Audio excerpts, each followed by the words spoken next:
Today I need you to embrace what comes hard. Today I need you to accept the challenge. Today I need you to fall in love with the process. There will be plenty of opportunities to get discouraged, to lose your passion and think that it's not meant to be. But if you're going to reach your destiny, you have to have a made-up mind. If you give up after the first time or the 5th time or the 30th time, what that really means is you didn't want it bad enough. There should be something you're believing for, that you are relentless. You are not moved by how impossible it looks. You're not discouraged by how long it's taking. You don't give up because people told you no. Your attitude is, if I have to believe my whole life, I am not going to stop believing. I am not going to take no for an answer. I'm not going to settle for mediocrity. I'm going to keep pursuing what was in my heart. And ask ourselves, what do I really want? What do I really want? And write it down. Writing causes thinking. Thinking creates an image. And you get these images going, you're building a vision in your mind. It's the visionaries that's changed the world. Think of that. But what keeps that competitive edge, what keeps you on top, is the ability to think and prepare mentally over and over and over again. The body has limitations, the mind does not. We focus so much on what goes on from the neck down that we forget it all starts from here. Everything starts from here. If you're not mentally ready, you're never really physically prepared. And that's where the preparation starts. What would your life be like as you look toward the future if you decided, I'm not going to allow my fears to stop me? And I'm saying to you, whatever you got to do it, because if you don't, life is going to whoop you until you surrender. So when you're young and you make mistakes, don't let them eat you up. Because everybody that done made it, done made them. You got to fail in order to win. Hey, look, man, to understand how to hit the game winning shot, you got to miss the game winning shot. You know, you got to be tough, because the road to success is always under construction. It's never a clear path to success. The people who become successful are the people who have a relentless attitude. And you just got to hang in there through the bad breaks, because the bad breaks is coming, but they usually come right before the big break is about to happen. You get a series of bad breaks and it stumbles up a lot of people. My life and my success is to say to anyone, you can stumble, you can fall, you can get back up again.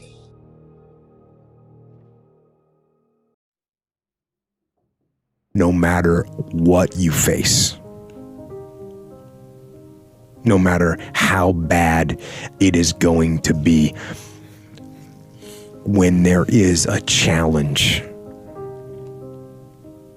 and by a challenge I mean anything in life, any challenge, anything that you're facing, the only way to overcome the challenges that you face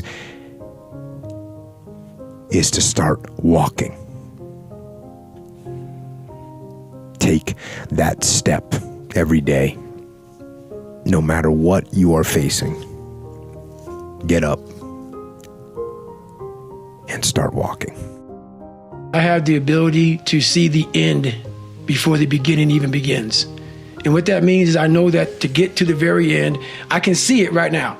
So before I went to Buds and I was losing all this weight and shit, I saw myself walking across the stage at 191 pounds. That's what I had to get to get into the door. I saw myself 6 months, a year later, whatever it's going to take me to do it. I saw myself walking across that stage, getting that certificate of graduation from Buds. And I was able to be there at 300 pounds. And that feeling that I was nowhere near that feeling, I was able to put myself there 1,000,000 times every day. And that feeling of like, my God, that is going to feel amazing. That's what made me suffer. That's what allowed the pain to be real and say, this is worth it. I want to feel for this next 18 months. It took me 18 months to finally become a Navy SEAL, to finally, just get through buds. 18 months, it's 6 months. It took me 18. That's what woke me up every morning was, I'm gonna put myself through this much pain and suffering for a few seconds. That's all it is. A few seconds of joy. And it's so worth it, man. That's what people don't get. So I'm able to put myself at the finish line, even though I have no finish line, but at the finish line of an event before I even start to say, how are you gonna feel at the end of this? Visualizing is my biggest tool of life. That's why I've been able to put myself in cold water, put myself in a 100-mile race millions of times before I've done it. And I'm able to go through the race and see how I'm gonna feel at mile 50. Almost to the exact feeling. Right, so when it comes up, it's no surprise. It's no surprise. I've already done this a million times. I recommended the last time I was here, the little book, Richest Man in Babylon, and I said, I've lectured now to over 3 million people. Guess how many have actually gone and got this little book? Answer, very few. My best guess is 10%. Such an easy thing to do. This little book, number one, is easy to find. Number two, it's easy to buy. The most you can pay for it, $6, $7, $8. You can borrow that from your kids. But if it's easy to find and easy to buy, and if it's easy to read, why wouldn't everybody go get it? We don't know. I don't know. Nobody knows. Here's how profound it is. Some do and some don't. Now here's the numbers. About 10% do. We don't know the mystery of that. And I'm telling you, 10 years from now, those numbers will still be the same. The numbers don't change. Only the faces change. I used to belong to the 90% who couldn't be bothered even if it was easy. How many people have a library card? Answer, 3%. 97% couldn't be bothered. Guy specializes in happy hour, but he doesn't have a card. And now readily and quickly blames the government and blames his company and blames the pay scale. Here's my advice to you today. Walk away from the 97%. Don't talk like they talk. Don't go where they go. Don't act like they act. Don't specialize in what they specialize in. Throw away the blame list they cling to. You got to be consciously conscious today because your environment can hypnotize, mesmerize, and paralyze you. The other thing is, take full responsibility for your life. Oscar Wilde once said, responsibility is what we expect from somebody else. This is very true. Most people dread accepting responsibility. That's just a fact of life, and we can see it in operation every day. We can see ourselves getting hot under the collar when the dentist keeps us waiting, and we're sitting there reading old magazines when our appointment was 30 minutes ago. And we don't stop to think that we forgot to mail in this month's mortgage payment. We can see ourselves growing angrier and angrier because a business contact is supposed to call at noon, and here it is almost 2 o'clock, and the phone still refuses to ring.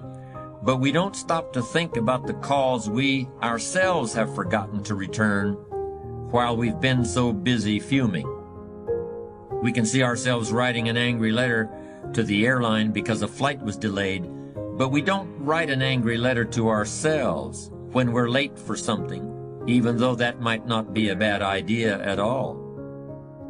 Yes, we can see avoidance of responsibility all the time in both our personal and professional lives. And here's something else we can see just as often. We can see that most people aren't as successful as they wish they were. Do you see there's a connection between these two very common phenomena?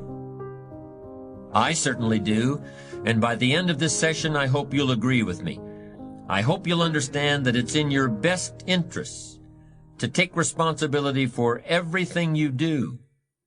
But that's only the beginning. I'm also going to suggest that many times it's even best to accept responsibility for the mistakes of others, especially when you're in a managerial or leadership role. I can hear you saying, what? Accept responsibility for someone else's mess-ups?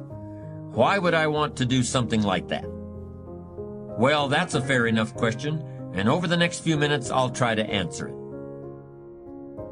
one of my weak points in my personal life is I don't like technical stuff. So even though I have to be on Twitter and Instagram and Facebook, I don't care for that. So guess what? I find somebody who loves to do that.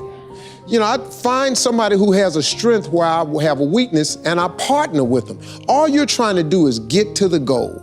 No one gets there by themselves. Everybody needs help. Now, when you know what you got going for you, be confident, not cocky. Managing your strengths, knowing what they are, and don't let nobody talk you out of it.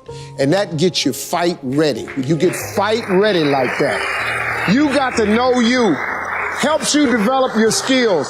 All the while, you're developing your strength. You just got to keep developing the strength. Don't let anybody talk you up. At the same time, you must work on improving your weaknesses. So I've had to, in spite of myself, get on Instagram, get on Twitter, get on Facebook. I got to do the videos whether I want to or not, because the world is moving to social media.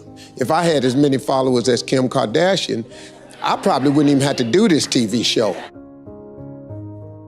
During the years when professional basketball was just beginning to become really popular, Bill Russell, who played center for the Boston Celtics, was one of the greatest players in the pro league.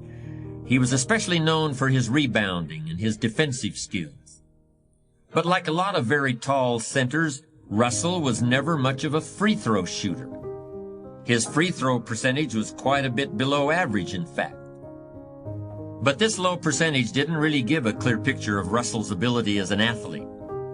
And in one game, he gave a very convincing demonstration of this.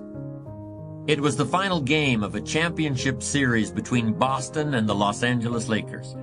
With about 12 seconds left to play, the Lakers were behind by 1 point, and Boston had the ball.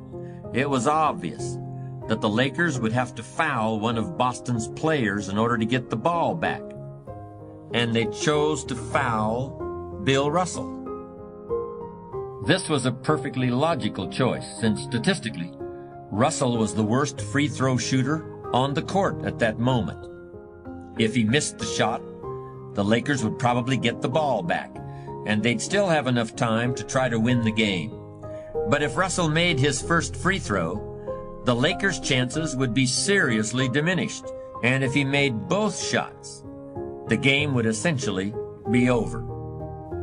Bill Russell had a very peculiar style of shooting free throws. Today, no self-respecting basketball player anywhere in America would attempt it. Aside from the question of whether it's an effective way to shoot a basket, it just looked too ridiculous. Whenever he had to shoot a free throw, the 6'11" Russell would start off holding the ball in both hands about waist high. Then he'd squat down, and as he straightened up, he'd let go of the ball. It looked like he was trying to throw a bucket of dirt over a wall. But regardless of how he looked, as soon as Bill Russell was fouled, he knew the Celtics were going to win the game. He was absolutely certain of it. Because in a situation like this, statistics and percentages mean nothing. There was a much more important factor at work. Something that no one has found a way to express in numbers and decimal points. Simply put, Bill Russell was a player who wanted to take responsibility for the success or failure of his team. He wanted the weight on his shoulders in a situation like this. No possibility for excuses, no possibility of blaming anyone else if the game was lost, no second guessing.